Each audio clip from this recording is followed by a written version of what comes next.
Hey guys, I wanted to give you a host helps video for what to do right after you have finished week one. Now my group hasn't met yet, so this is going to be video of what I'm going to be doing right after my group meets at week one. So if your group has already met for week one, what we're doing this week, you want to remind everyone like the next day, man, I'm so glad you came. Let's be praying for those prayer requests. So on page 14, you guys wrote like those prayer requests. You might just shoot out a quick reminder, hey, I'm praying for all you guys. And let's all remember to be lifting up one another in prayer from that prayer request on page 14.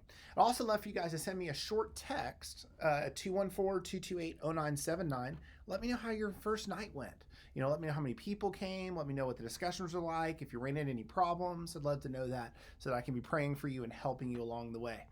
If anyone needs anything, if your group came and someone in your group didn't have something, they can go to gracearlington.com/food-for-the-soul and hit that order materials button, and we will get them anything they need, whether it's a participant book, whether it's memory verse cards, whatever they need, we can get it to them on that order materials button. So then you might also encourage your groups on page 15, this Going Deeper Challenge. This is something that you can encourage people to do in those days after your group meets. So the first one is memorize 1 Peter 2:2. We got memory verse cards to help people. I got them on my backpack for that. There's the Acts 1:8 challenge, and then reading Revelation 2:1-7 and writing down observations for that. So I encourage you to ask your group, hey, let's take a step up and be that group that does the Going Deeper Challenge. So then your group's going to come on Sunday, and I would remind them, bring your book with you on Sunday. So I hopefully I'm going to see this Sunday a bunch of people carrying books in with them into church, because there's a place in there on page 16 for the sermon title and sermon notes, where Gary is going to be giving us a lot of thoughts and observations on Revelation 2:1-7.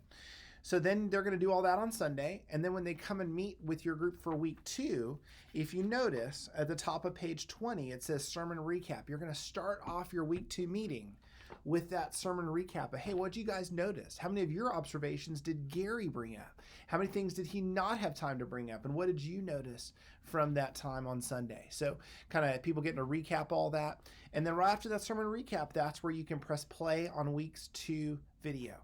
So that happens at that dotted line right there. You're going to press play, and we'll take you through all these pages on the video, all the way up to page 25, where we have discussion questions again. So I just encourage you, man, I think it's going to be a great series. I'm going to be contacting my people after we meet and before we meet. So I'll send a reminder, the next week. My group meets on Thursday, so I send my reminders on Wednesday and say, hey guys, looking forward to seeing you guys tomorrow. Remember to bring your books, remember to do your memory verses. And if you have an online group, you're going to remind them to watch the video before you meet together. So if you have an online group, definitely you want to remind people, watch the video before you meet so you can use all that online time for discussion. If you guys need anything from me, I'll be praying for you, and I'm looking forward to hearing all the stories that God's going to do as we start diving into his word together. I'll be praying for you to have a successful week 2 of our series.